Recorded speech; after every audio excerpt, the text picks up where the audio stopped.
The Shifter King wanted my kiss to claim his throne, but my voice unleashed a fierce and furious war.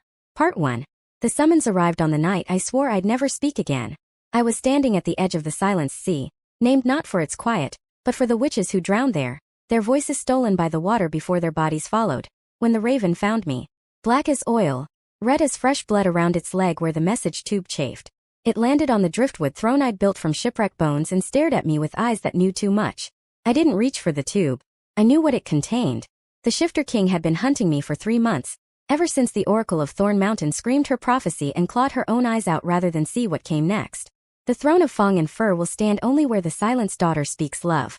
One kiss to crown the king. One word to crack the world. They'd misunderstood, of course. They always misunderstood. They thought I was the daughter because I'd stopped speaking. Because I'd cut out my own tongue 6 years ago and burned it on a pyre of my mother's books. Because I lived in the ruins of the witch-drowned coast and wrote my needs in the sand for the tide to erase. They didn't know the truth. The prophecy didn't say the silenced daughter was mute. It said she was silenced by force, by fear, by the weight of what her voice could do. And I'd chosen silence. I'd chosen it because the alternative was massacre. The raven croaked, impatient. I reached for the tube, broke the wax seal stamped with a wolf's head in profile, crown hovering above its ears. The paper inside smelled of pine and power, of the northern forests where the shifters ruled with tooth and claw an ancient brutal law. Zara, daughter of the voiceless sea. The king requires your presence at the full moon ascension. One kiss, one crown, one life spared for every word you do not speak beyond what is required. Come willing or come in chains. The throne waits. The world waits. Your silence has been patient long enough. No signature needed. The magic in the ink burned my fingertips, a claim already half made. I looked at the sea. At the waves that had swallowed witches and their screams alike. At the gray horizon where my mother had sailed away 6 years ago, before I'd stopped her ship with a single word and watched it splinter on the rocks of my rage. Then I burned the letter, watched the wolf's head curl and blacken, and I packed my silence into a bag with salt and knife and the one thing I'd sworn never to use again, the leather cord that bound my throat, inscribed with runes of suppression, that let me breathe without killing. I was going north, not because they threatened chains. Not because I cared about their throne or their king or their desperate prophecy, because 3 months of hunting meant 3 months of my voice getting stronger, of the silence becoming a pressure, a weight, a bomb ticking toward detonation, and if I didn't find a way to empty it, safely controlled, given rather than stolen, I wouldn't need to speak to crack the world. I'd simply breathe and the cracking would follow. Part 2. They came for me at dawn. Not with chains as threatened but with something worse, courtesy. 3 shifters in human form, though their shadows betrayed them. Too large, too predatory, moving wrong against the light. The leader was a woman named Kale, with scar tissue where her left eye should be and a smile that suggested she'd rather be ripping out my throat than escorting me politely to her king. You're smaller than I expected, she said, watching me strap my bag across my shoulders. For someone who terrifies entire courts. I wrote in my pocket notebook, tore out the page, held it up. The terrifying ones usually are. Kale laughed, surprised into honesty. Fair. The king will like you. He appreciates economy. Her remaining eye narrowed. But know this, daughter of silence. If you speak one word unbidden, if you crack so much as a pebble with that voice, I will end you before the sound finishes traveling. My wolf is faster than your magic. I've made sure of it. I nodded. Not agreement, acknowledgement. I'd learned early that shifters respected strength, even hostile strength. Showing fear was worse than showing defiance. The journey north took 7 days. I spent them watching, listening, remembering how to be among people. Kale's pack. 2 younger males, Kate and Eli, who watched me with equal parts fascination and terror, spoke freely in my presence, assuming my silence meant I couldn't understand. I understood everything. The shifter tongue, thick with growls and subsonic harmonics. The human common speech. The old language of witches that my mother had taught me before she tried to flee. And beneath them all, the true language that my voice accessed, the one that made things obey. The king's desperate, Kate muttered to Eli on the 5th night. As we camped in the border forests where pine gave way to birch. 3 challengers this moon alone. The throne rejects him. Without the prophecy's kiss, he'll be torn apart by the wild hunt before winter. Then we should hope she cooperates, Eli replied, not looking at me where I sat by the fire, writing in my notebook. One kiss. How hard can it be? Harder than you think, Kale interrupted, her voice flat. The oracle didn't just scream the prophecy. She described what she saw. The kiss crowns the king, yes. But it also binds them. The silenced daughter becomes queen in truth, not just ceremony.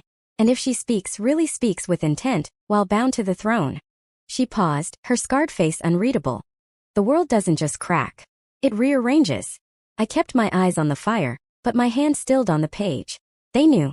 Some of it at least. Enough to be afraid. That night I dreamed of my mother.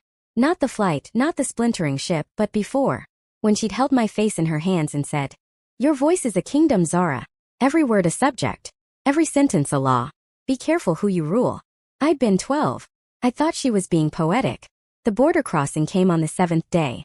Thorn Mountain rose before us, its peak lost in permanent storm, and at its base sprawled the Shifter Court, a city of wood and stone and living trees, wolves carved into every surface, watching with stone eyes that seemed to follow. And in the center, atop a staircase of black marble that bled into the mountain itself, the throne. I'd expected gold, jewels, the crude display of human power. The Shifter throne was older than that. Older than crowns. It was a root, massive and gnarled, grown from the heart of the mountain, and it pulsed with a slow vegetative rhythm that I felt in my teeth before I saw it. The king waited at its base. I'd seen him before, in wanted posters and whispered descriptions. Kate had called him young, 30 winters perhaps, which was nothing to the ancient shifters who supposedly advised him. But the man who turned to watch our approach looked tired in ways that had nothing to do with age. Tired in the soul. Tired of fighting for a throne that didn't want him. He was beautiful because shifters always were. Dark hair, amber eyes that caught the stormlight and held it. A face built for statues and legends. But I saw the cracks. The way his left hand trembled just slightly when he wasn't concentrating. The way his shadow moved half a second behind him. As if the wolf inside was struggling to stay contained. "Zara," he said. "Not daughter. Not silenced one. Just my name spoken like a question and a plea and a warning. I'm Roman. And I'm sorry." I stopped walking. Kale's pack stopped behind me, tense, ready. "Sorry for the summons," Roman continued. His voice carrying the weight of court formality and something else, something raw. "Sorry for the hunt. Sorry that my need has brought you to a place where your silence is weaponized and your voice is feared." He took a step closer, close enough that I could smell him, pine and storm in the copper of recent violence. "But I'm not sorry you're here. Because without you I die. And without me the wild hunt runs unchecked through 3 kingdoms. My death isn't just my own. It's a massacre I can't allow." He knelt. The Shifter King, kneeling in the dirt of his own courtyard, while his court watched in horror and his guards reached for weapons. "One kiss," he said, looking up at me with eyes that held no deception, only desperate hope. "One moment of contact. The throne will do the rest. It will bind us, crown me, make me strong enough to hold the hunt at bay. And then you can go. Silent and free. I'll write it in blood if you require it. You will not be my prisoner. You will be my savior. And I will owe you a debt that outlives my reign." I looked at him. At the cracks in his composure. At the throne behind him, pulsing with ancient, hungry magic. At the court full of predators who would tear him apart the moment he showed weakness. Then I looked at my own hands. At the notebook I carried. At the leather cord around my throat, the runes barely visible. Barely holding back the pressure of everything I couldn't say. I opened my notebook. Wrote carefully, clearly, in the common tongue so there would be no misunderstanding. Tore out the page. Held it out to him. Roman took it with hands that shook slightly less than before. "Read aloud for the court to hear. I will give you the kiss. But you do not want my voice. No one wants my voice. If I speak while bound to you, while bound to that throne, the cracking will not be metaphorical. I am not the silenced daughter because I cannot speak. I am silenced because when I speak, reality listens. And reality is not kind to commands it cannot refuse." Silence in the courtyard. The storm above Thorn Mountain growled, as if responding to my written words. Roman looked at me for a long moment. Then he smiled, sad and fierce and determined. "Then we'll make sure you don't need to speak," he said. "And if the day comes when you must, when there's no other choice, then I'll stand beside you and face the cracking together." He held out his hand. "Partners, Zara. Not master and servant. Not king and subject. Partners in whatever madness follows." I looked at his hand. At the offer of equality from a man who could have taken what he wanted by force. At the prophecy that said love, not just contact, was required. "Speaks love," the oracle had screamed, and wondered if Roman knew that part.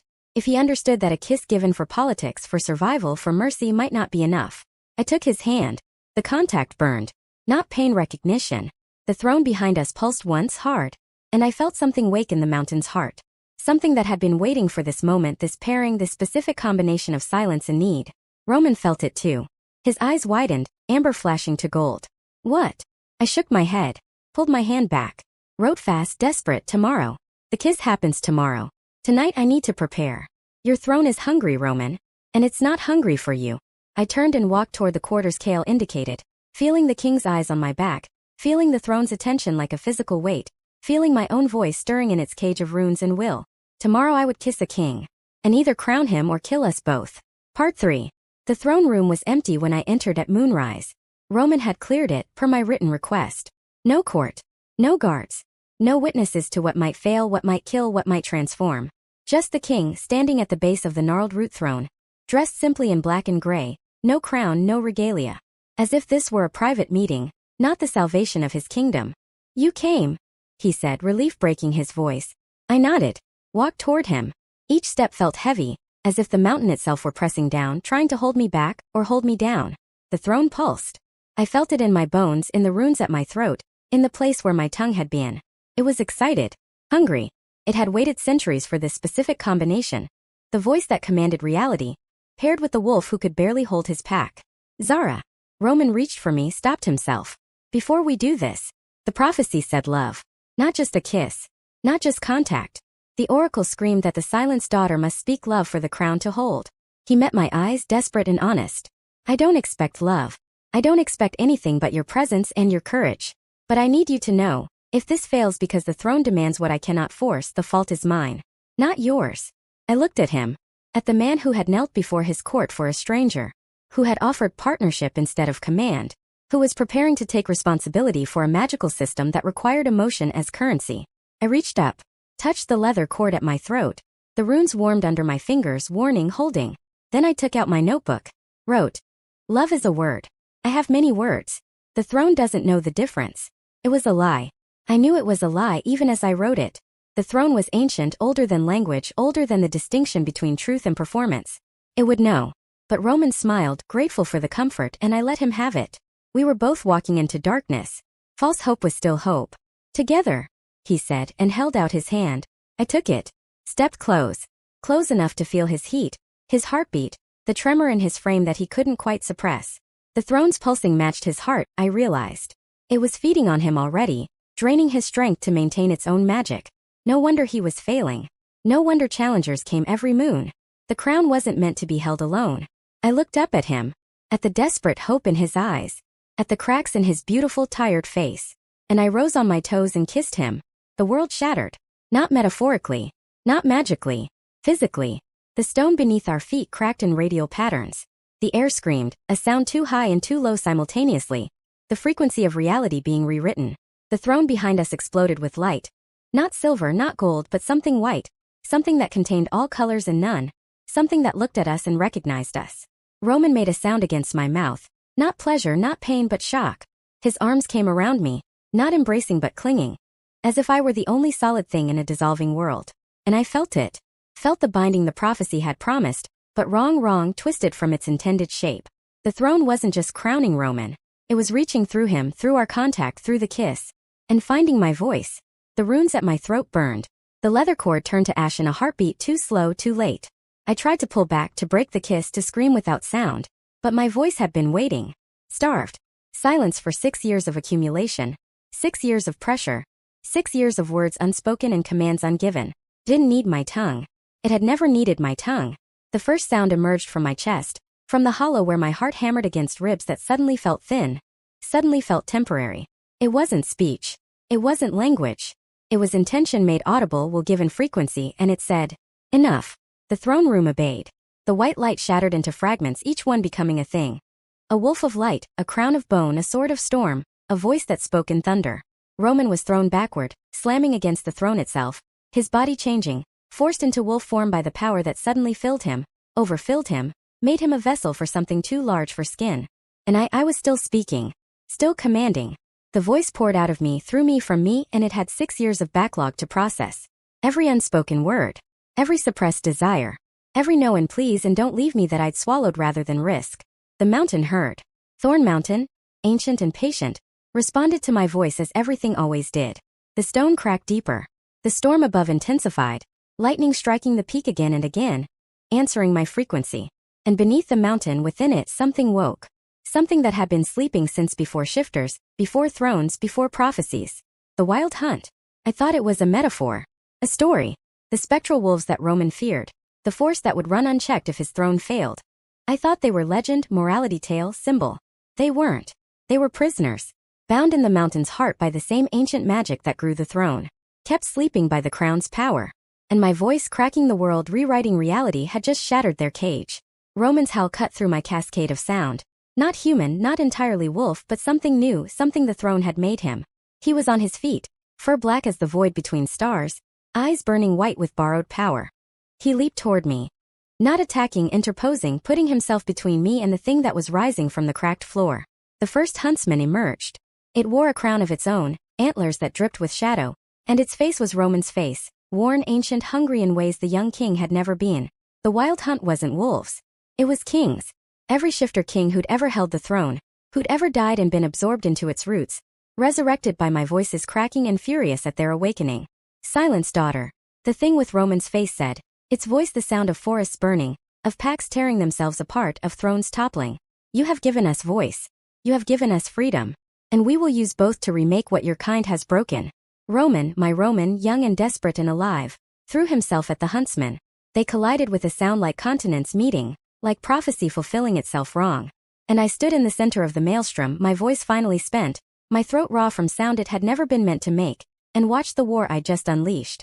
The kiss was supposed to crown a king. Instead, I'd resurrected an army of dead ones. And Roman, my partner, my supposed salvation, was fighting for his life against himself. Part 4. The throne room became a battlefield of echoes. Roman fought his undead predecessors with the fury of the living, desperate, exhausted, determined, but they knew his moves. They were him, every version that had ever held the crown, every wolf that had ever merged with the throne's roots. They anticipated, countered, played with him while more emerged from the cracked mountain floor. I tried to move, to help, to do anything, but my voice had taken everything. The 6 years of silence, released in one catastrophic breath, had left me hollow, human, barely able to stand. I crawled toward the throne, toward the gnarled root that had started this, hoping for some answer, some reversal. The throne spoke. Not words. Memory. It flooded into me as I touched its splintered surface, showing me what it truly was, what it had always been. A cage.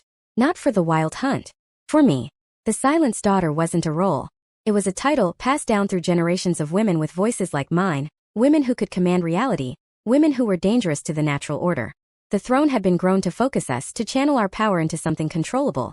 A crown, a king, a kingdom kept safe by our silence and our single specific use. The kiss wasn't about love. It was about binding. About chaining my voice to the throne's purpose, making me a battery for shifter power, eternal and trapped. Roman didn't know. The prophecy had been edited, over centuries, to hide the truth. The oracle hadn't screamed about love. She'd screamed about slavery, about the daughters being consumed, about the throne's endless hunger for voices that could command the world. And I just broken it. Broken the cage. Released not just the dead kings, but the previous daughters, their voices, their rage. Zara. Roman's howl cut through the memory flood. He was losing. 3 huntsmen had him pinned, antlers at his throat, shadow crowns pressing down. The living king was about to become the deadest one. And the wild hunt would have new leadership, new purpose, new war to wage against the world that had imprisoned them. I looked at my hands, at the throne's splinters embedded in my palms, at the power that was returning slowly, fed by the throne's own breaking. Because cages once shattered release everything they'd held, including the truth. I couldn't speak. Not yet. My voice was still recovering, still rebuilding from the catastrophic release. But I could write. And the throne, broken and desperate, could still read. I grabbed a splinter, used it to carve into my own forearm, blood and bark mixing. Wrote the words that the throne showed me, the command that had been used to create it, the original voice that had grown a cage from mountain root. I am not your daughter. I am not your silence. I am Zara, and I reclaim what was taken. The throne screamed. Not in pain, in recognition. It had been waiting centuries for a daughter who refused the role, who broke the cycle, who chose voice over service. Power flooded back, not controlled, not channeled, but mine. Raw and wild and absolutely free. I opened my mouth. No runes now. No leather cord. Just me, my will, and the word that would end this or end everything. Stop. Reality hesitated. The huntsman froze, antlers inches from Roman's throat. The emerging dead kings paused in their climbing. The storm above stilled, lightning caught mid-strike, thunder trapped in forming. I walked toward Roman. Each step was effort, each breath fire, but I walked. The word held, demanded, pressed against the fabric of existence with the weight of 6 years of silence and 1 moment of absolute choice. Release him, I commanded, and the huntsmen obeyed, shadow crowns bowing, antlers withdrawing. Not because they wanted to, because my voice, unbound, unchanneled, was stronger than their undead will. Roman shifted back to human, gasping, bleeding from dozens of wounds that should have killed him. His eyes, amber not white now, his again found mine. "You spoke," he whispered. "I spoke," I agreed. My voice was wrecked, raspy, beautiful. "And I'm not done." I turned to the frozen huntsman. To the dead kings who wore Roman's face and my ancestors' fury. To the throne that had tried to make me its tool. "The wild hunt is free," I said, and my voice carried, echoed, multiplied by the mountain itself. "But freedom doesn't mean war. You were imprisoned. I was imprisoned. The throne used us both." I touched Roman's shoulder, felt him lean into me, "Trust me even now. But the throne is broken. The cage is open. And I am offering you something the previous daughters never could." The lead huntsman, Roman's ancient face, twisted by centuries of hungry sleep, tilted its head. "Speak, voice. We are listening." "Choice," I said. "Stay and fight and I will end you, truly end, not just sleep. Leave and build and I will find you new purpose. Or..." I paused, feeling the shape of possibility, the architecture of what my voice could build if I dared. "Merge with me. Not as master and servant. As allies. Your experience, my voice. A new throne, built on consent instead of consumption." Silence. The frozen storm, the held breath of the world. Then the huntsman laughed, sound like breaking chains, like freedom itself. "You would crown yourself?" it asked. "A human girl, no pack, no fang, no fur?" "I would crown us," I corrected. "All of us who were used. All of us who were silenced. A pack of the broken made whole by choice." Roman's hand found mine. Squeezed. Supported. The huntsman looked at us. At the living king and the voiced girl. At the partnership that had broken the world and might yet rebuild it. Then it bowed, antlers scraping stone. Shadow crown dissolving into light. "We accept," it said. And the others, dozen upon dozen of dead kings and caged daughters, echoed. The word I'd held, "Stop." I released it. Not by speaking again, but by breathing, by letting the command become invitation, by transforming demand into possibility. The storm broke, but gently. Rain instead of lightning. The mountain stopped cracking, began healing. And the wild hunt, freed but not feral, gathered around us. Not as enemies, but as witnesses to what came next. I looked at Roman. At the blood on his face, the wonder in his eyes, the future we just written in voice and choice instead of prophecy and force. "We need to talk," I rasped, my voice already fading, spent again on transformation. He laughed, broken and bright. "Yes, we do." He pulled me close, forehead to forehead, wolf and voice, king and whatever I was becoming. "Partners." I smiled. Spoke the last word I had strength for, the word that started everything and ended it. The word that was yes and more and forever. Partners. Part 5. 3 weeks after the breaking, I learned my mother was still alive. The new court, our court, Roman and mine, built from huntsmen and living wolves, from dead kings who remembered ancient laws and living daughters who'd never had voice, had established itself in the healed mountain. The throne was gone, replaced by a circle, a place where all could speak and be heard. The wild hunt patrolled our borders, not as terror but as guardians, their shadow crowns transformed into circlets of light. I was learning to speak again. Carefully. Measured. My voice was stronger than ever, fed by the throne's breaking and the hunt's alliance. But I remembered what uncontrolled speaking could do. I practiced with Roman, who could absorb the excess with his wolf, grounding my power in his physicality. We were learning to be partners in truth, not just in promise. Then Kale found me on the mountain's eastern face, where I went to watch the sun rise over the silenced sea. "There's a ship," she said, her scarred face unreadable. "Human flag. Which markings?" "It's been sitting in the harbor for 2 days, waiting for permission to land." I turned from the sea, wrote in my ever-present notebook, and the woman on it claims to be your mother." Kale paused. "She says she has what you need to control your voice. She says she's been searching for 6 years to find it. She says..." Another pause, heavier. "She says she's sorry she ran. But she had to let you think she was dead. Or the throne would have used her against you." The world tilted. The sun on the water, the wind in the pines, the solid stone beneath my feet. All of it suddenly unreal. A story I'd been telling myself that had just been rewritten. My mother. Alive. Purposefully gone. I ran. Down the mountain, through the new court circles, past wolves who called my name and huntsmen who bowed. I ran to the harbor, to the ship with witch markings, to the woman who had let me believe I'd killed her. She stood at the rail. Older, grayer, but her. The same sharp cheekbones, the same sea-gray eyes. The same silence around her that I'd thought was grief, but now recognized as suppression. The same leather cord I'd worn, visible at her throat. "Zara," she said, and her voice was wrong. Too controlled, too contained, each word precise as surgery. "You broke the throne. I felt it. Every daughter felt it. The cage is open, and we are free to speak for the first time in centuries." I stopped at the dock's edge. Wrote, my hand shaking. "You let me think I murdered you. Because you needed to believe it." She descended the gangplank, moving carefully, as if her body were a tool she wasn't quite used to. The throne feeds on guilt, on responsibility. If you'd known I lived, it would have used me to control you. Speak or she dies. Stay silent or she suffers. I couldn't let that happen. I couldn't let them have you. She reached me, close enough to touch, close enough to strike, which was what my hands wanted to do, what my voice wanted to command. I found it, she continued, urgent, desperate.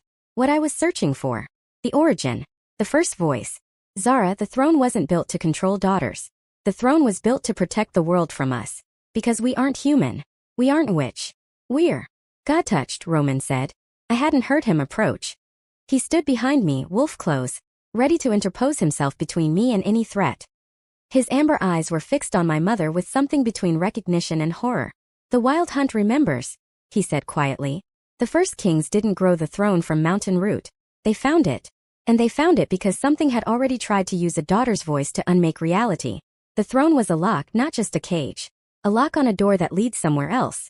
Somewhere that wants in. My mother nodded, grim. The voice doesn't come from us. Comes through us. From a place where will is law, where speaking makes it so. The first daughters opened that door too wide, and things came through. Things that wore faces and spoke love and ate the world piece by piece. She reached for me. I stepped back. That's why I cut out my tongue, I wrote. Not because I was afraid of what I'd done to you. Because I was afraid of what I was becoming. And that's why you need to finish the job. My mother's eyes were desperate, pleading. Zara, breaking the throne opened the door wider.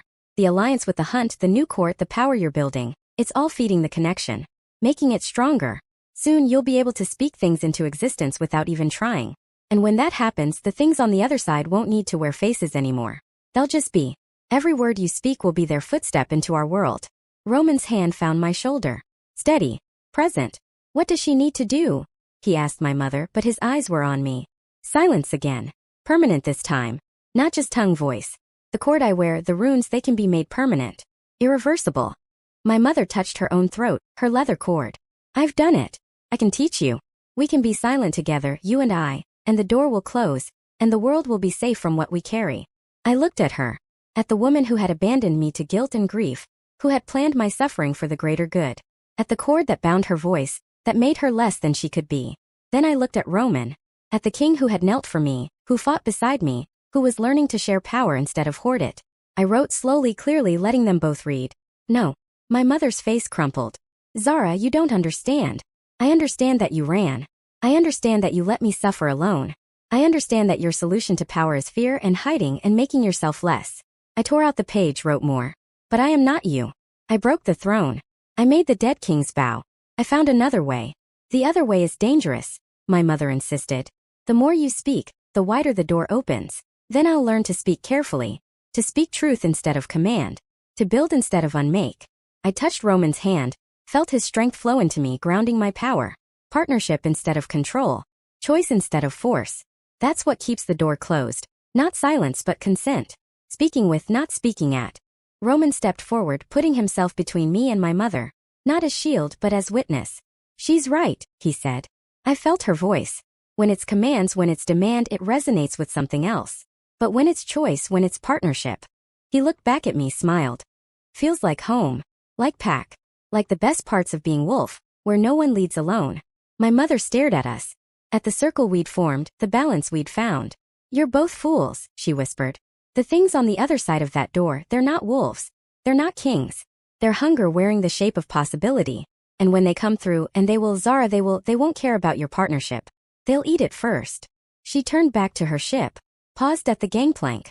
I'll be in the harbor for 3 days. If you change your mind, if you realize what you're risking not just for yourself but for everyone, come to me.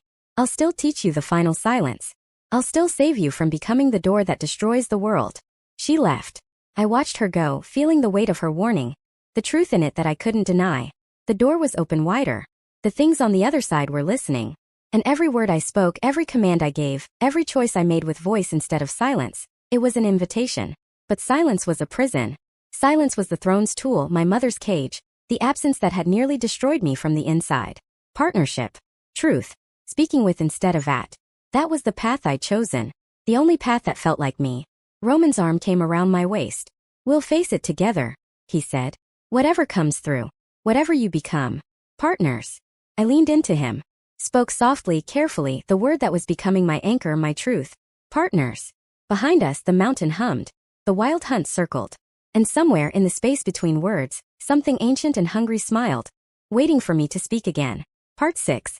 The first mimic came on the night of the new moon. I was practicing with Roman in the circle court, learning to speak without commanding. To say the candle is lit instead of light. To describe rather than demand. It was exhausting, like learning to walk on a broken leg, but it was working. The door in my mind, the one that had opened when the throne broke, felt stable. Watched but not widening. Then the guard at the eastern pass screamed.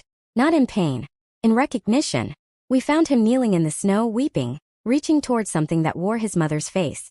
Something that spoke with his mother's voice, that remembered his childhood. That loved him with absolute perfection. She's back. The guard sobbed as we pulled him away. She's back, she forgives me, she wants me to open the gate. The thing wearing his mother's face smiled at me. Through me. Its eyes were wrong, too reflective, like mirrors showing not what was in front of them but what was behind. Zara. It said, and its voice was my voice, the frequency of command, the tone of absolute certainty. You're making this harder than it needs to be. We don't want to fight. We want to join. Your partnership, your choice, your beautiful defiance, we want to be part of it. Let us through. Let us wear your faces and speak your words and build your world with you. It will be so much easier than doing it alone. Roman shifted, wolf form ready, but I stopped him. Because I felt it, the pull of my own voice turned against me. The mimic had learned from me. Learn to offer choice instead of force. Learn to sound like partnership. You're not her. I said carefully, measured, describing rather than commanding. You're something wearing her shape. Something that came through the door. My voice opened. The mimic's smile flickered. Just for a moment, but I saw it. Frustration. These things weren't used to being named, being limited by language. They wanted to be invited, welcomed, chosen because that was how they gained power.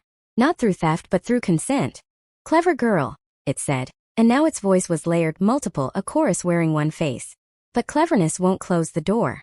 Every word you speak makes us stronger. Every partnership you build teaches us how to build our own. We are learning to be you, Zara. Better than you. More consistent. More giving. We won't ask for silence, we'll offer it as gift. Permanent peace. No more hard choices. No more dangerous voice. It reached for me and I felt the offer. The seduction of it. Stop struggling. Stop fearing. Let something else wear my face and make my choices and bear the weight of power that could unmake worlds. No, I said. Not commanding. Just refusing. You're not me. You'll never be me. Because I choose and you only mimic choice. The mimic screamed. Not in sound, in silence, a wave of absence that knocked me backward. That made my ears bleed and my vision blur. Roman leaped, fang in fury. But the thing was already dissolving. Its borrowed face melting into shadow. Its final words echoing in the hollow of my skull. Then we'll wear someone else. Someone you love. Someone who won't refuse. It was gone. The guard was alive, empty, hollowed by proximity to something that had worn his mother's perfection. We carried him to the healers, but I knew, even as I held his cold hand, even as I whispered descriptions of warmth and safety that couldn't command reality to heal him, I knew this was the beginning. The mimics were learning. Adapting. They couldn't force their way through the door, but they could seduce their way through. Offer perfection. Offer peace. Offer the end of struggle. And 3 days later they found their perfect offer.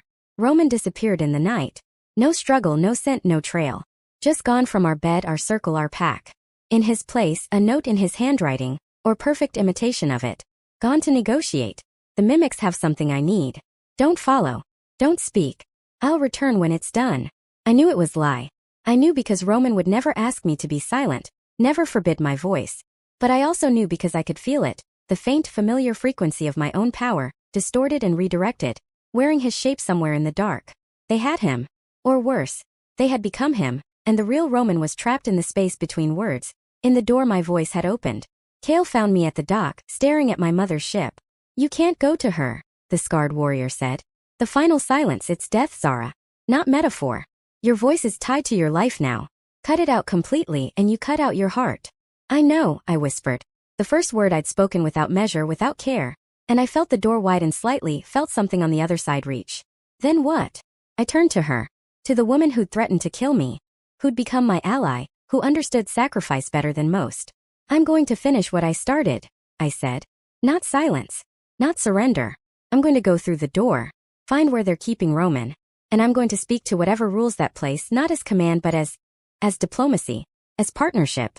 As someone who understands what it means to be trapped in a role you never chose. Kale stared. That's insane. No one comes back from there. The space between words, it's not a place. It's the absence of place. You'll dissolve. You'll become. I'll become what? I smiled, sharp and desperate. I'm already becoming, Kale. Every day, every word, I'm becoming something new. The throne tried to make me a battery. My mother tried to make me silent. The mimics try to make me obsolete. But I choose. I touched the leather cord at my throat, the one I'd worn for 6 years, still carrying the residue of suppression. I choose to go through. I choose to find Roman. I choose to speak with whatever's on the other side and offer it something it's never had before. What? Limits, I said. Boundaries. The beauty of no. These things, they want everything. They want to wear every face, speak every word, be everyone. But they don't understand that being everyone means being no one. That infinite possibility is just another cage. I started toward the mountain, toward the place where the throne had been, where the door was widest. I'm going to teach them. Or die trying. Or both. Kale followed. Of course she followed. That was what pack meant, what partnership meant, showing up even when the choice was madness. We reached the circle court at dawn. The wild hunt gathered, dead kings and living wolves, all watching as I prepared to do what no daughter had ever done. Not silence. Not service. Journey. Open the door. I commanded them and felt the irony, using command to seek partnership, demanding passage to offer limits. But the hunt understood. They were bound to me by choice now, by the alliance we'd built. They would obey, but they would also judge. They howled. The sound was frequency, was key, was the specific tone that unlocked the space between words. The air in the circle tore, not violently but delicately, like fabric parting along a seam. Through the gap. Elsewhere. A place that wasn't dark or light, wasn't empty or full, but was somehow all of these simultaneously. I saw faces there, infinite faces, all wearing expressions of perfect welcome. I saw Roman. A Roman indistinguishable from my own, smiling with absolute love. And I saw behind all the faces something else. Something that didn't wear shape, didn't speak, didn't offer. Something that watched. That waited. That was the source of the hunger, the origin of the mimics, the reason the first daughters had built, or grown or sung, the throne. The thing that wanted to be everything because it was terrified of being anything specific. I stepped through. The door closed behind me. Kale's howl cut off mid-sound. And I was alone in the place where voice was law, where will was reality, where the only limit was imagination.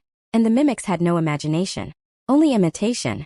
Roman, I said, and my voice here was different, bigger. Each word creating ripples that became temporary worlds, temporary truths. Not the imitation. The real one. The one who kneels for strangers and fights for pack, and chooses partnership over power. I want him. The faces turned to me. All of them infinite, wearing every expression of love and fear and hope and despair. They spoke in chorus, in my voice, in every voice. We are all Roman. We are all you. We are everything you could want, everything you could need. Why choose one when you can have all? Why limit yourself to a single imperfect king when you can have perfection unlimited? Because perfection is boring, I said. And smiled. Because imperfection is where growth happens. Because Roman's cracks are what let the light in, and your perfect faces are just walls. Pretty walls, but still walls. I reached into the infinite, past the offering faces, past the seductive choruses. I reached with memory, with specificity, with the absolute certainty of someone who had chosen one person out of billions and would choose him again forever. I found him. Small in this infinite place. Huddled in a corner of non-space, holding on to one thing, my name. Whispering it like a shield, like an anchor. Like truth in a place of endless imitation. Zara. He whispered, and his voice was his, cracked and desperate and real. Zara, I didn't go willingly. I didn't choose this. They wore your face, your voice, your touch. I know, I said and reached for him. I know, partner. I know. The mimic screamed. Not in sound, in the negation of sound, the refusal of my choice, my specificity, my limitation of infinite possibility to one specific love. They pressed in, faces becoming weapons, voices becoming commands, trying to overwhelm me with everything so that I couldn't hold on to one thing. I held. I spoke. Not commands, descriptions. I described Roman, specific and imperfect. The scar on his left shoulder from his first shift.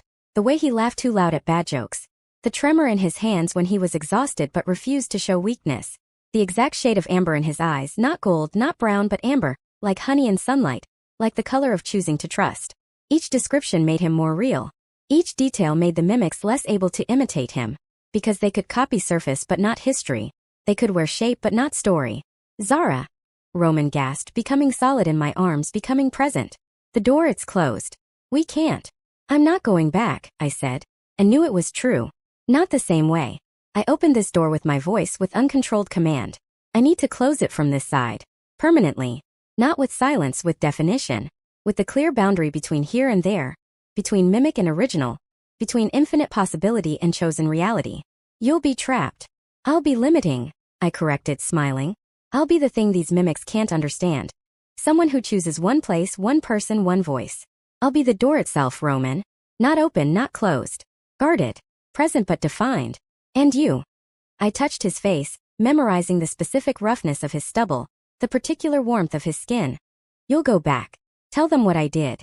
Build the court, the circle, the partnership. Without me physically, but with me absolutely. No. He grabbed my hands, fierce, alive. No, Zara. We do this together or not at all. That's what partnership means. That's what we are. The mimics pressed closer, sensing our division, our potential for conflict.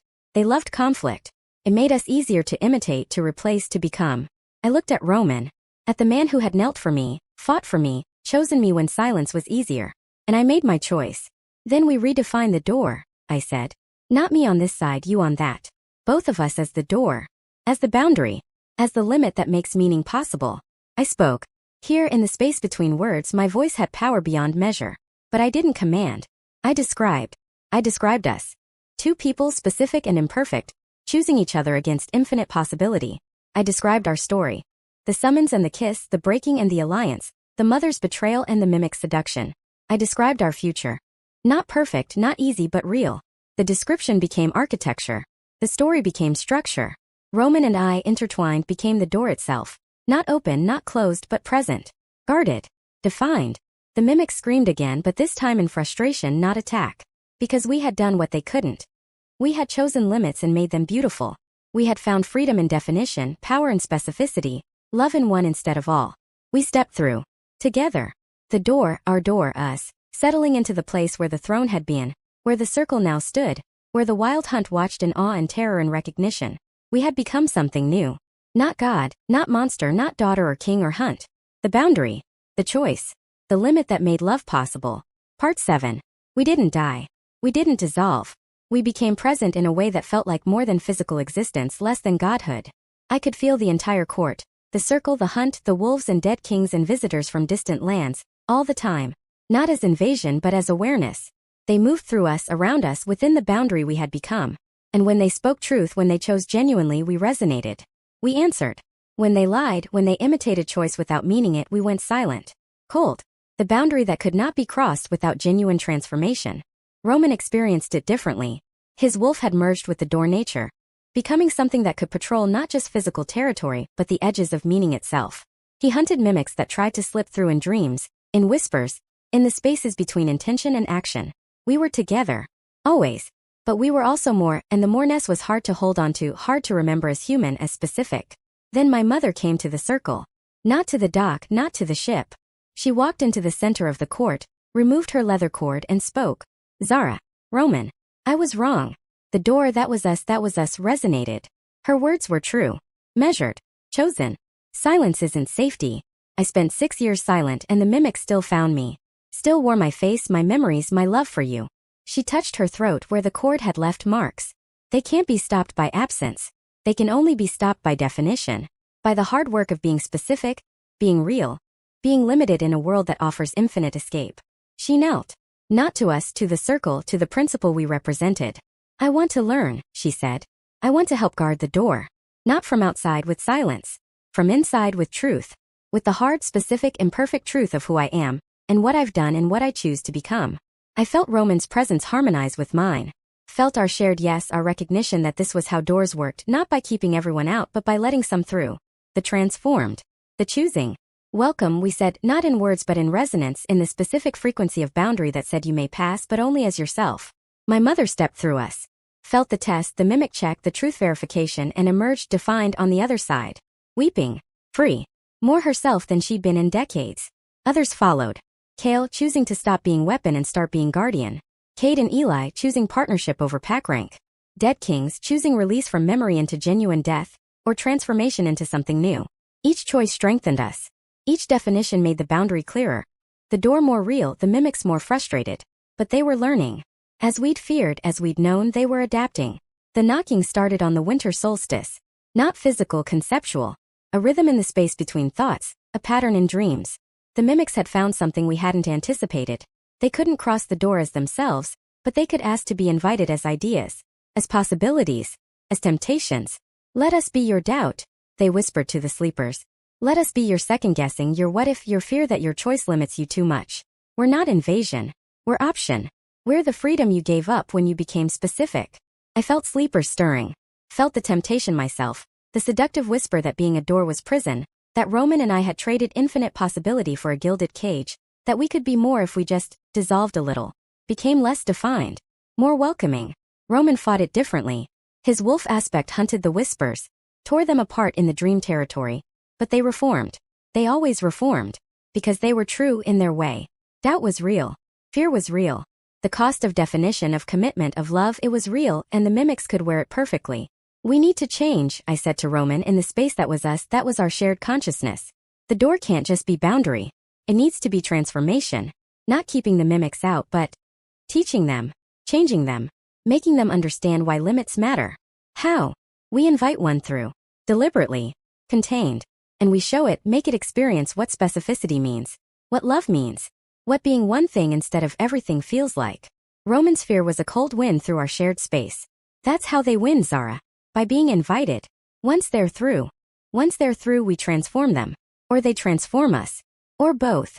I felt my own fear, my own doubt, and welcomed it. Specificity meant risk. Commitment meant potential loss. That was the point. Partnership, Roman. We do it together. We become not just the door, but the lesson the door teaches. He agreed. Not without fear, not without doubt, with them. Because that was what made the agreement real. Specific. Chosen. We reached through ourselves, through the boundary, and knocked back. One mimic answered. It came not wearing a face, not offering perfection, but as question. As open possibility, curious and hungry and willing, for the first time, to consider that willingness might not be enough. We opened. Just for it. Just for a moment. And we embraced it. Not as enemy, not as victim, but as student. As the thing that would learn finally what it meant to be one thing. To be real. The mimic screamed. Not in pain, in birth. The specificity of us, of our love, of our absolute limitation to each other. It burned. It defined. It forced the infinite into shape, the possible into actual, the mimic into someone. She fell through us, landing in the circle court, gasping, specific. Human-shaped but not wearing a face, having one. New. Terrified. Real. What? She whispered, and her voice was hers alone, not chorus, not imitation. What am I?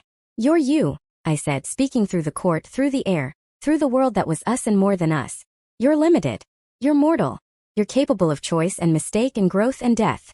You're free, but freedom means boundary. Means definition. Means you can't be everything anymore. She wept. The first tears ever shed by something that had never been specific enough to cry. I wanted to be you. All of you. Perfect love, perfect choice, perfect meaning. You wanted to avoid wanting, Roman said. His wolf aspect circling her not as predator but as witness. To be everything is to need nothing. To need nothing is to not exist. Not really. Existence is hunger, mimic. Existence is lack, and the beautiful, terrible drive to fill it. The mimic, she looked up. At us, visible now as shapes in the air, presences in the stone, guardians of the transformation she'd undergone. Teach me, she said. Please. I don't know how to be this, limited, specific, afraid. And we began. Not as door, not as boundary, but as mentors. As the ones who had chosen definition and found it simultaneously prison and freedom, loss and gain, death and more than life. The turning point. The moment the war changed from defense to education. From keeping out to bringing through. From fear to hope. Fragile, specific, limited hope. The only kind that matters. Part 8. They called themselves the purists. Shifters from the far north, beyond Thorn Mountain's influence, who had watched our transformation with horror rather than awe. To them the door, us, was abomination. Not because we were unnatural but because we were too natural. Too much like the primal forces they worshipped. Boundaries, limits, the hard lines between self and other, pack and prey, sacred and profane. And we were teaching mimics to become real. Teaching the infinite to accept finitude. To the purists this was worse than heresy. It was dissolution of everything that made existence meaningful. They came on the spring equinox when the door was strongest, when our influence spread widest. They came with blades forged from the remnants of the old throne. Weapons that could cut not just flesh but definition. That could make the specific vague, the defined infinite, the real mimetic. They came to destroy us. To unmake the door. To return the world to separation. Humans here, shifters there, mimics beyond, never touching, never transforming, never learning. Kale warned us.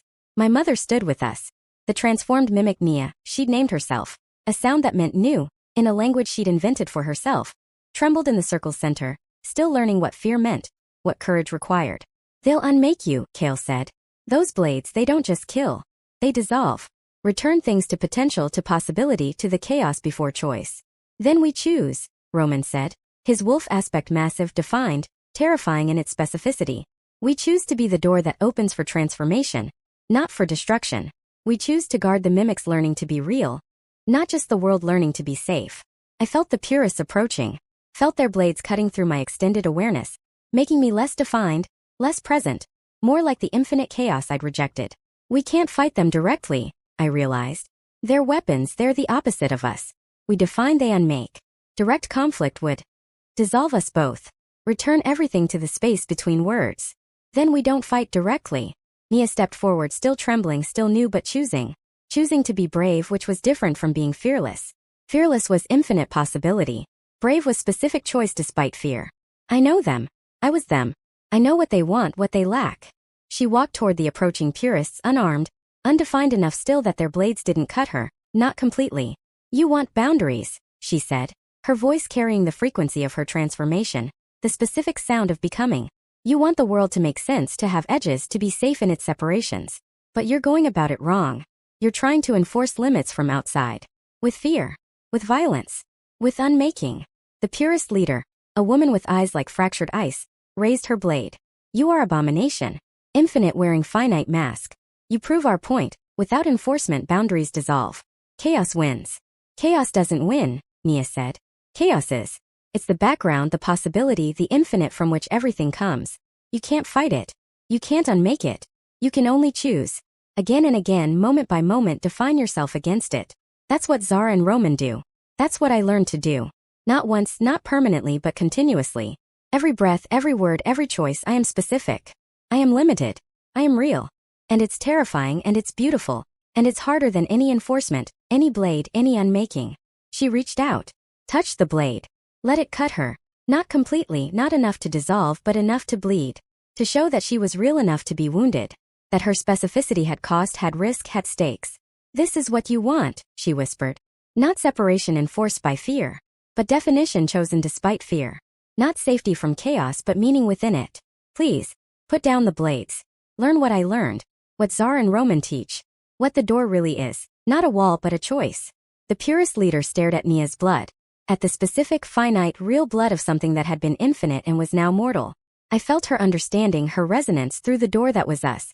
She speaks truth, the leader said, wonder and horror mixed. The abomination speaks truth. Specific, limited, dangerous truth. All truth is dangerous, I said, speaking through the air, through the ground, through the space between the purists and their targets. All definition is risk. All choice is loss, the loss of what you didn't choose. That's what makes it matter. That's what makes it real. The blades lowered. Not all at once, not without struggle, but choosing. Choosing to trust, to learn, to become students rather than destroyers. The climax wasn't battle. Wasn't victory through force. It was persuasion. Transformation. The hardest thing of all. Changing minds without commanding them, offering definition as gift rather than requirement. Nia collapsed, bleeding real. My mother caught her. The purest leader approached the door, us, and knelt, not in worship but in acknowledgement. In recognition that we were not gods, not monsters, but principle. The principle that limits create meaning. That choice requires loss. That love is the hardest boundary of all. We will learn, the leader said. We will choose. We will become specific. And we welcomed her. As we'd welcomed Nia, as we'd welcomed my mother. As we'd welcomed all the others who came to the door not to escape infinity but to embrace finitude. The war ended. Not with triumph, not with defeat, but with transformation. The mimics still knocked, but now they came seeking education, seeking the difficult gift of definition. The purists still guarded, but now they guarded choice rather than separation. The world remained dangerous, remained possible, remained hungry for meaning. But now at the edge of that hunger stood a door. Two people, specific and imperfect, who had chosen each other and in doing so, chosen to become boundary. To make possible the transformation of infinite wanting into finite loving. Roman and I. Zara and her king. The silenceddaughter who learned to speak. And the shifter king who learned to listen. Together. Always. The limit that makes love real.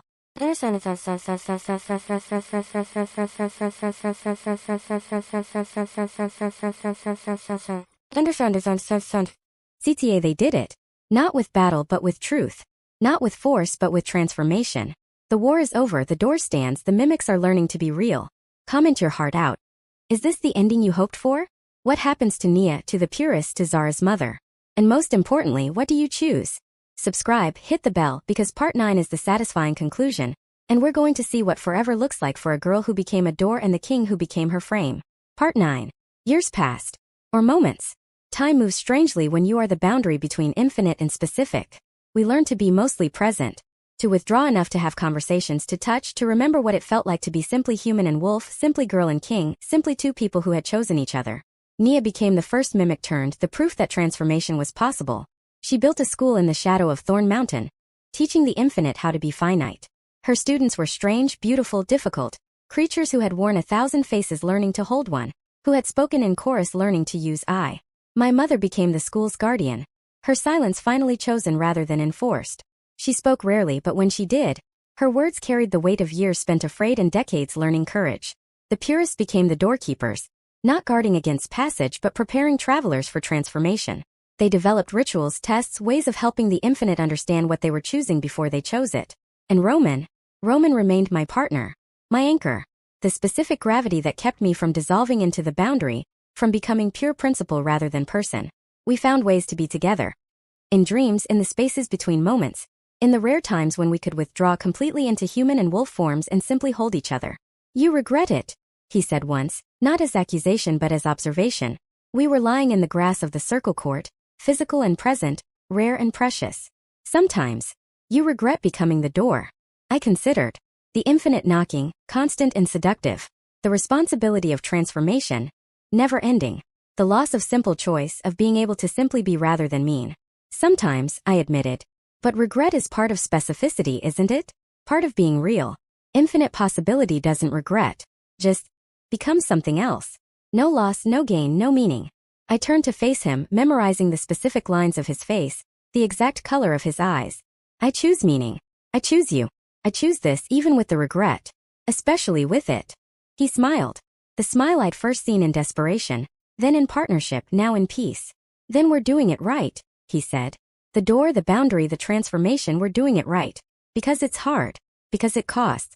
Because we choose it anyway. We made love that night, physical and present, while the infinite knocked and the purists guarded and Nia taught her strange students how to be afraid and brave and real. We made love as two specific people, limited by time and flesh and the absolute certainty of eventual loss. And in the morning we returned to the door. To the boundary. To the work of helping others choose what we had chosen. Meaning over possibility, love over safety, real over infinite. The last visitor came on the autumn equinox, 10 years after our transformation. I felt her approach before she arrived. Familiar frequency, specific resonance, beloved. Myself. Not me now, the door, the boundary, the transformed. Me before. Zara of the silenced sea, mute and angry and terrified of her own voice. She walked out of the temporal fold that Nia's school had accidentally opened, young and wounded and desperate. I need to stop this. I said, looking at the door that was us with horror and recognition. I need to go back. Never go north. Never meet Roman. Never break the throne. My voice, it's too dangerous.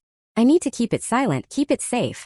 You can't, we said, Roman and I together, the harmony of specific partnership. Not because we won't let you. Because you already chose. You're here, which means you already became us. The timeline is fixed. The choice is made. Young Zara, me who I had been, collapsed to her knees. Then I'm trapped. Destined. Forced into this transformation whether I want it or not. Yes, we agreed. And no. You're destined to become the door. But you're free to become it well or badly. Free to choose regret or acceptance. Free to define what the door means. We reached for her, through the boundary, and touched her face with almost memory. We chose meaning. We chose partnership. We chose to be the limit that makes love real. You could choose differently. Become the door as prison, as resentment, as refusal. Young Zara looked up. At herself. At who she would become. At the specific, limited, meaningful existence that waited. What would happen? She whispered. If I chose refusal? The door would still stand, we said. But it would be cold. Closed. The mimics would remain infinite, the purists would enforce separation with fear. And the world would be less. Safer perhaps. Simpler. But less. And if I choose what you chose, then you become us. And we become more. Every choice to embrace specificity, to accept limitation, to love despite loss. It strengthens the door. Makes transformation possible for more of the infinite. Brings meaning to more of the possible. Young Zara stood, wiped her tears, and smiled, the smile I'd first given Roman, the one that meant I see you, I choose you, I accept the cost. Then I'm already choosing, she said. Because I can feel it. The wanting to be real. The willingness to be limited. She laughed, surprised by her own word. The love. For him. For you. For what we become together. She stepped forward. Through us. Into us. Became us as we had always been, as we would always be. The temporal fold closed. The autumn equinox passed. And Roman and I, more than Roman and I now, enriched by every version of ourselves that had chosen this path, settled into the work that never ended, the boundary that never closed, the love that never stopped being chosen. Epilogue. In the school Nia built, there is a door that leads nowhere physical. Students call it the Zara, the Roman, the choice. They approach it when they are ready to stop being infinite, to accept limitation, to become real. Sometimes it opens. Sometimes it doesn't. The difference is never force. Never worthiness. Never destiny. The difference is always choice. Specific, limited, terrifying, beautiful choice. And behind the door, if you are ready to see them, stand two figures. One with wolf-amber eyes. One with a voice that describes rather than commands. Together. Always. The limit that makes love possible. Choose well. In.